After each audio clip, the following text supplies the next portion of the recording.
Pedro Ángel Palou es un escritor diverso de sí mismo. Le gustan los riesgos. Recibió el premio Javier Villaurrutia por su novela Con la muerte en los puños, en voz de un exboxeador. Recientemente ha escrito sobre personajes de nuestra historia, Zapata, Morelos, Cuauhtémoc, y la novela sobre la que hoy conversaremos, particularmente Los sueños póstumos de Pancho Villa, No me dejen morir así. Asombra cómo ha podido combinar esta vasta producción literaria con sus muchas actividades. Secretario de Cultura de Puebla, donde nació, profesor de tiempo completo actualmente en la Universidad de Tufts en Estados Unidos, chef, conductor de televisión.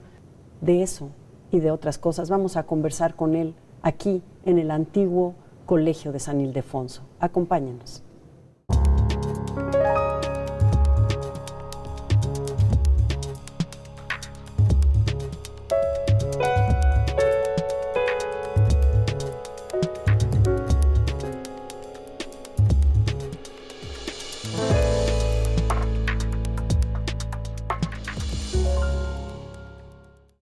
¿Qué tal?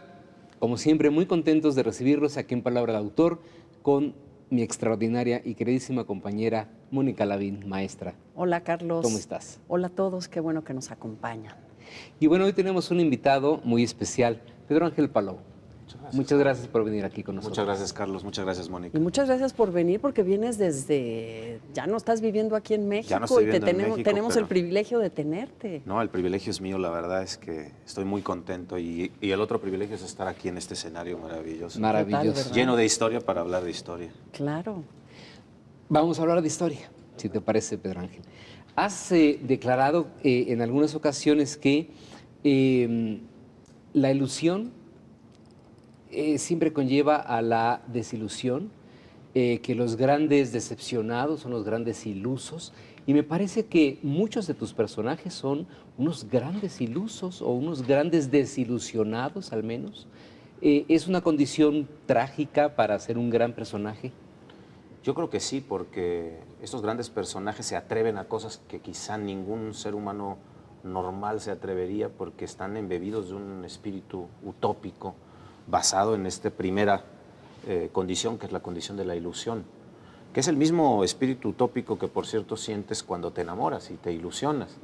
Y el amor no dura toda la vida, como no dura tampoco la ilusión política o la ilusión religiosa, y viene la desilusión. Pero para el novelista es mucho más interesante, creo, trabajar la segunda parte, el momento en que este personaje, en este caso histórico, vive la decepción de encontrarse, por ejemplo, con las grandes traiciones de los compañeros de armas o los compañeros de bando político, encontrarse con que a lo mejor esas ilusiones son, en ese momento de la historia, tienen que aplazarse, son imposibles de realizar, y yo creo que el tamaño de la tragedia depende del tamaño de la ilusión, no es tanto del tamaño de la desilusión. Mientras más iluso fuiste, más trágica la realidad te va a devolver la otra moneda. Por eso es muy interesante en tu libro más reciente, No me dejen morir así, Recuerdos póstumos de Pancho Villa, cómo empiezas, cómo arrancas desde el momento en que el personaje o el fantasma, el ausente, sabe que ese día se va a morir. Y cómo aprisionas muy bien en ese arco de tiempo el que fue, el de las ilusiones, claro, ¿no? Y el que estuvo a punto de morir varias veces, y que además luego muere de una manera que no tiene, digamos, no está a la altura de la muerte que hubiera merecido, en todo caso, ¿no? Claro que hubiera sido, por ejemplo, en una batalla, ¿no? Sí. En el supuesto genio militar, morir, aunque fuera derrotado en una batalla militar y no emboscado. Sobre todo porque era alguien que decía, se jactaba de nunca amanecer en el mismo lugar donde había dormido, precisamente para que nunca lo emboscaran. Entonces yo me tomo esa licencia artística que me sirve como perspectiva literaria. Probablemente es casi la única licencia del libro que no está obviamente documentada, es imposible, que él intuyera que lo iban a matar. Claro. Y que a pesar de eso dijera, de las otras me salvé, este es el destino.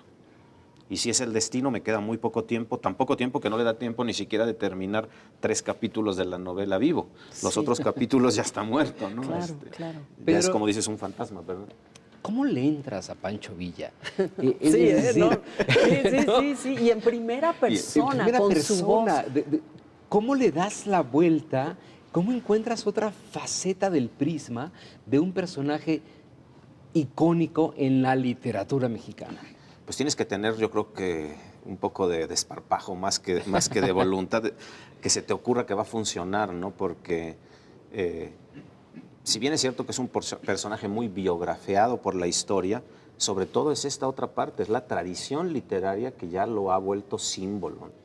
Entonces sí tienes que ser muy temerario y decir... Temerario es la palabra. Exacto, podría hacer Pero algo Pedro nuevo. Ángel siempre ha sido temerario. Ah, sí. ¿No? Y qué bien librado sale, por supuesto. Bueno, ¿no? muchas gracias. Sí, no, pues la verdad es que esa es la palabra, ¿no? Decir, bueno, puedo decir algo distinto de Villa. Y yo creo que sí nos faltaba el Villa íntimo. Porque claro. Incluso en Nelly Campobello, que es la que más se acerca, Villa siempre es, bueno, aparece 2 veces en todo el libro, pero siempre es este Villa visto por las mujeres. O sea, la madre, las mujeres que están del otro lado de la ventana mientras están fusilando afuera, y la propia niña, que es ese testigo privilegiado maravilloso de Cartucho.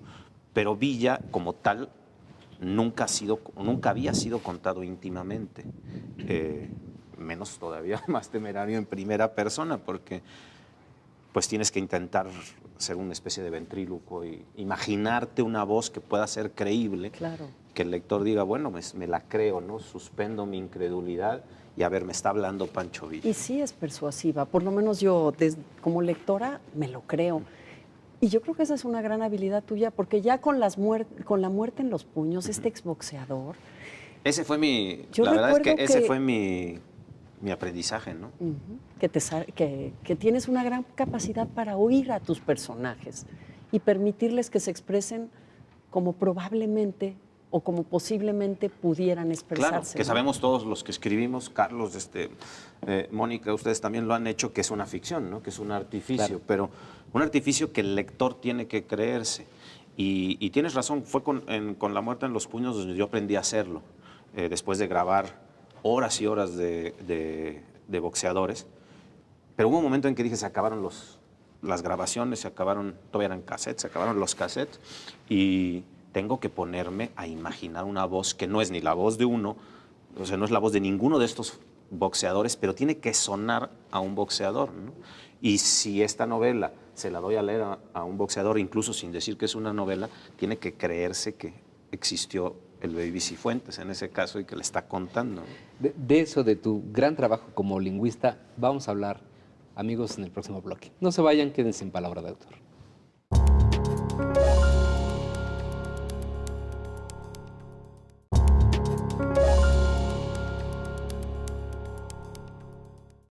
Me fui de la vida sin deberle nada a los hombres.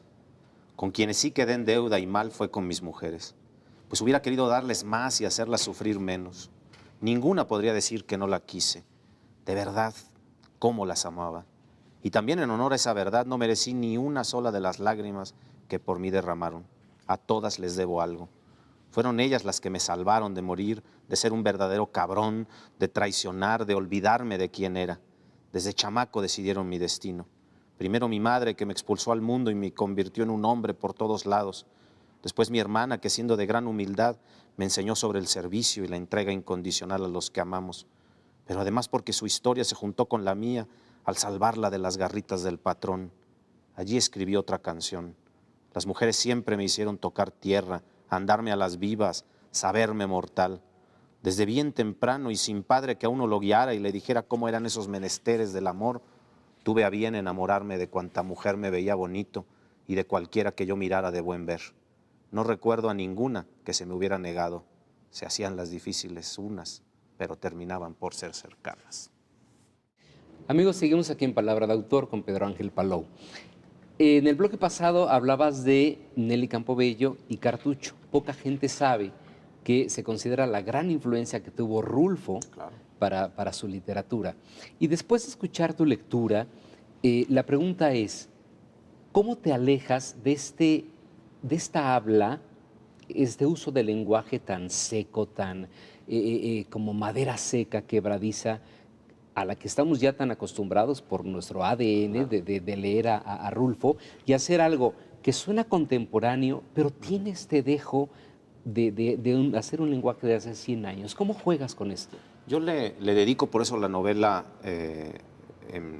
In Memoriam a Daniel Sada, con el que tuve un trato bastante regular muchos años, desde el 90, porque él me enseñó realmente a apreciar la literatura del norte, particularmente a Jesús Gardea y luego su propia literatura, que era muy barroca, justamente yo creo que él respondió de una manera brillante, con una orfebrería brutal y con todo este trabajo incluso rítmico, a esa misma pregunta: ¿cómo volver a contar el mismo paisaje o incluso las mismas condiciones sociales, pero de una manera absolutamente no rulfiana?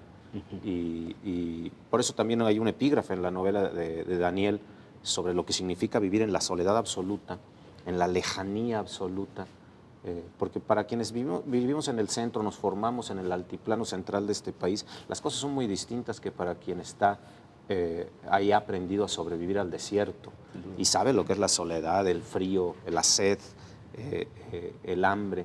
Y como tú dices, eso va permeando y va siendo una lengua también. Claro. Entonces, junto con Sada, también obviamente los corridos villistas, que son mucho más ricos que incluso los corridos zapatistas, que son muy rudos, muy duros. El corrido villista tiene más gracia. Y luego una música que le gustaba muchísimo a Villa, que yo no conocía hasta que empecé a investigar, que es la canción cardenche de Chihuahua. El cardenche es una espina. ¿Un ritmo? Sí, es un ritmo, pero es un ritmo muy doloroso porque está basado en la idea de que el cardenche es una espina de cactus que tiene sierra. Entonces tú te metes sin querer al caminar en el desierto el cardenche, y el problema es sacártelo porque sangra y duele. Y sabes que es a capela. Yo Es a los he capela, oído cantar, sí. y que tú citas, Sí. yo ya me voy a morir a los desiertos, sí. Y te desgarra. Te desgarra, es una canción desgarrada que a Villa le fascinaba, ¿no? Y Yo nunca la había oído, no, pero es fenomenal. A mí me encantó que la nombraras porque... Claro. Y tú ponías música, o sea, era parte de lo que hacías, sí. Oír música. Oír música, oír corrido, oír canción cardenche que no conocía yo antes, que Villa tenía incluso ahí sus orquestas para cantarle en plena campaña. Y eso también te da un oído y te da un lenguaje que luego tú ya impersonas, ¿no? Realmente construyes un lenguaje ficticio que pudo haber o puede parecer el lenguaje de un hombre con la trayectoria de Villa, porque no se nos olvide que Villa va cambiando, va evolucionando radicalmente del Villa juvenil, pendenciero, prácticamente analfabeto, al Villa que está leyendo la Divina Comedia de Dante cuando lo va a entrevistar, claro, de los clásicos Grolier, ¿verdad? No es la traducción de Ángel sí. Crespo, ¿verdad? Si nos ponemos eruditos, pero está leyendo la Divina Comedia de Dante cuando va a entrevistarlo Pajés Yergo en 23 a Canutillo. Y además me parece que haces un muy inteligente recorrido por este Pancho Villa cambiante, por su vida desde la infancia, como la madre le dice vete porque el patrón, ¿no? Nosotros nos aventamos la bronca, pero tú escapan. Y sin embargo lo haces con una ligereza. Quiero decir que recorremos la vida, pero con una naturalidad a través de estos episodios que todos van, digamos, construyendo ese andamiaje hacia la muerte. Cómo se esconde en la cueva. Esa es una muy impresionante Me gusta escena, mucho ¿no? cómo lo relatas. Sí. Cómo imaginamos que él mira desde la cueva con la fiebre, con la temperatura alta, cómo mira hacia afuera, cómo hay alguien, cómo está entre la vida y la muerte, la penumbra, cómo es como un animal indefenso en ese momento. Exacto, y una presa, ¿no? Que está siendo cazada, en este caso por Pershing, pero ya fue cazada muchas otras veces a lo largo de su vida y ha aprendido a sobrevivir fugándose, es un fugitivo. Yo creo que la característica que lo marca de principio a fin es que es un fugitivo, y eso te da un poco esa sensación, ¿no? De ligereza, porque se está fugando todo el tiempo, y quizá esa fue, siempre cuando uno escribe una novela, no solo histórica, a veces sabes que ya encontraste el tono y muchas otras sigues lucha y lucha por el tono, y el tono está dado siempre con perspectiva. Alguna vez en el Centro Mexicano de Escritores a Rulfo le preguntaron, pues precisamente Daniel Sada le preguntó, ¿cómo le haces para que siempre que leemos tus cuentos, lo que sea que leamos tuyo, nos sentimos tan cerca del personaje? Y la respuesta de Rulfo me parece una de esas lecciones de perspectiva literaria impresionante, porque le dijo, yo nunca cuento a mis personajes a más de 1,5 metros de distancia. Qué maravilla. No hay plano americano en Rulfo, ¿no? Que además es otro asunto que has estado trabajando recientemente, esta publicación sobre el cine mexicano, este arco desde Santa, Amores Así Perros, es.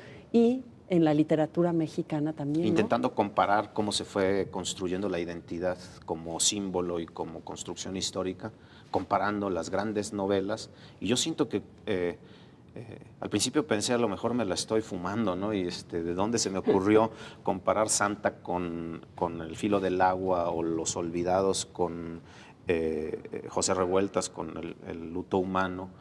Y luego ya hacer como una cosa un poco más estirar, digamos, el argumento y pensar en Amores Perros con Fadanelli, con Lodo de Fadanelli, y Perros Héroes de Mario Bellatín, que es la disolución de la identidad latinoamericana completa, con la brillantísima película de Carlos Reigadas, Japón. Oye, suena a un curso, digamos, suena a una manera de entrar en este México contemporáneo desde nuestras raíces, El fracaso del mestizo. El fracaso del mestizo. Vamos a un corte y regresamos para platicar, seguir platicando con Pedro Ángel Palou.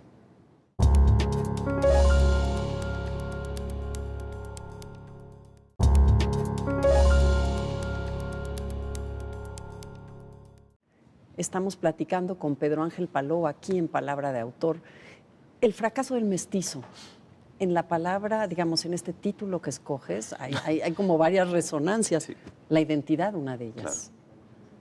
Claro. A mí, además yo creo que es un tema que te preocupa también en el sentido no nada más de la expresión artística, cine, literatura, sino en todo el trabajo que has hecho en la gastronomía también. Sí, ¿no? claro, porque finalmente yo siempre dije que si hay alguien que inventó la cocina fusión, como le llaman los hipsters, es la cocina mestiza. La cocina mexicana es una de las cocinas fusión por naturaleza, porque además por el intercambio con la nao de China, pues se convierte en una cocina desde el principio asiática, europea y pues ya no tanto prehispánica, pero sí una reelaboración de por lo menos de las salsas y de algunos de los ingredientes naturales del mundo prehispánico. Yo tengo siempre mis discusiones con los gastrónomos, porque no te puedes poner muy purista porque sabemos muy poco realmente de la alimentación en estricto sentido previa a la llegada de los españoles. Perdimos al ser pueblos que no tenían escritura, por más que dibujaran y por más tlacuilos, perdimos una discursividad, y al perder la discursividad, pues el padre Garibay y sus discípulos nos convirtieron a la literatura náhuatl y a las historias náhuatl yo siempre digo que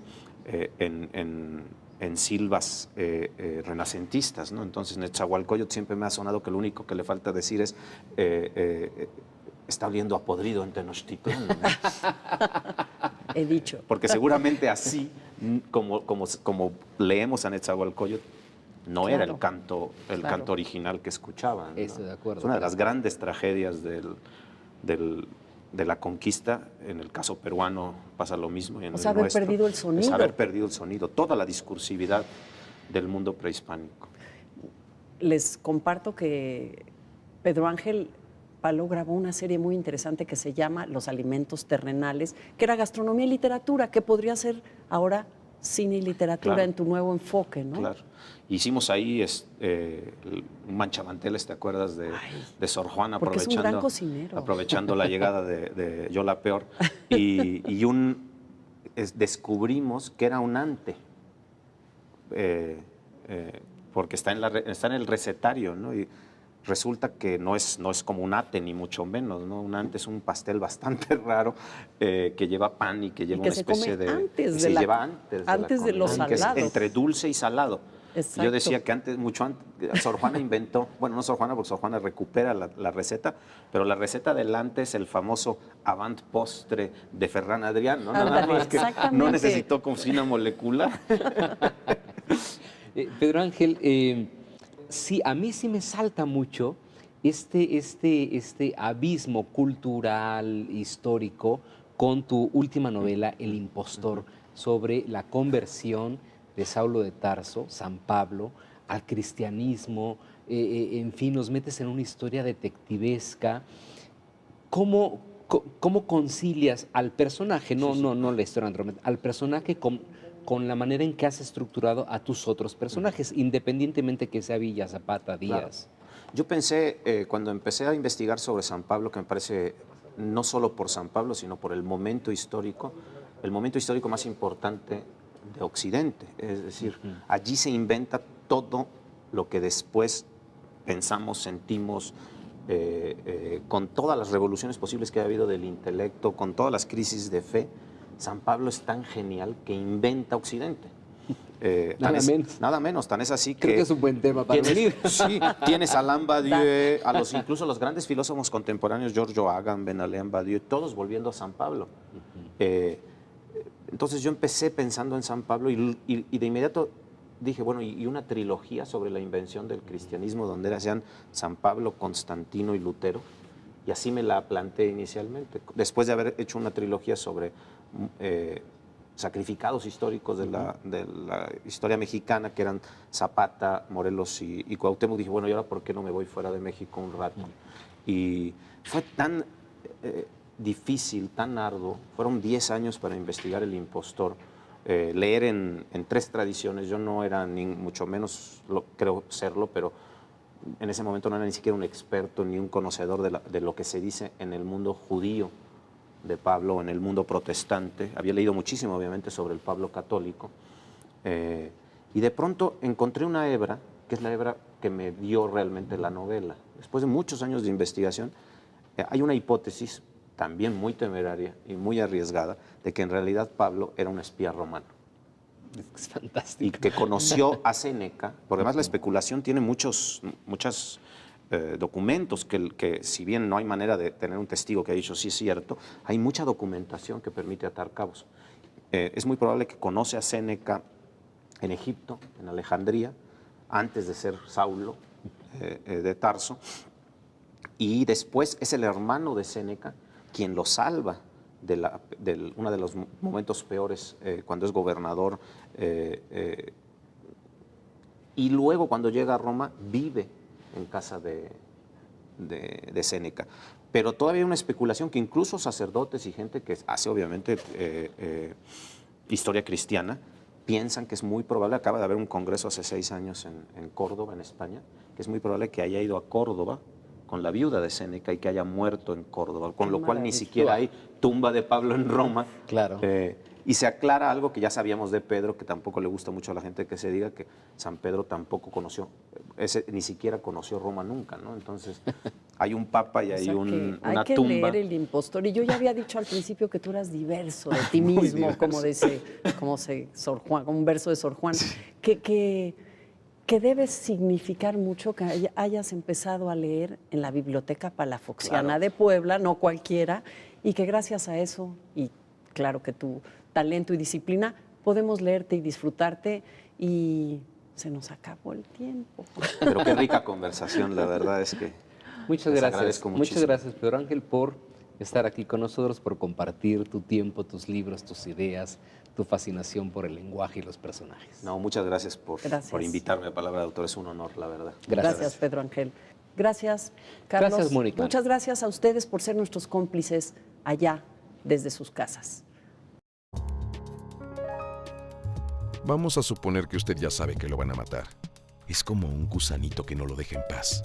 La noche anterior, a media madrugada, se despierta sudando frío, sabedor de que no hay de otra, de que de esta, ahora sí ya no se salva ni rezándole al santo más milagroso o escondiéndose en la más inaccesible montaña. Intenta entonces volver a dormirse y hasta escucha clarito el primero de hartos disparos. Ni cómo conciliar el sueño. Pues mire cómo son las cosas. Así me enteré, a la medianoche del 20 de julio, de que me quedaban poquitas horas entre los vivos. Ni tiempo siquiera para arreglar mis asuntos o despedirme como Dios manda. No fue una corazonada. Esas ya habían ido y venido toda la santa existencia y me ayudaron a despertar antes de que el verdadero peligro atacara. De allí la leyenda de que yo nunca amanecía en el mismo lugar donde me había echado a dormir. En esas ocasiones bien frecuentes cuando uno es un forajido, hay algo que te levanta con un susurro diciéndote que te peles, que la puedes librar. Es como si la mismísima muerte te avisara para ver si te le escapas. Parece que le gustan los valientes a la pinche huesuda. Pones pies en polvorosa y muchas veces por un pelito le ganas otros días a la vida. ¿O se los robas a la muerte? ¿Quién sabe?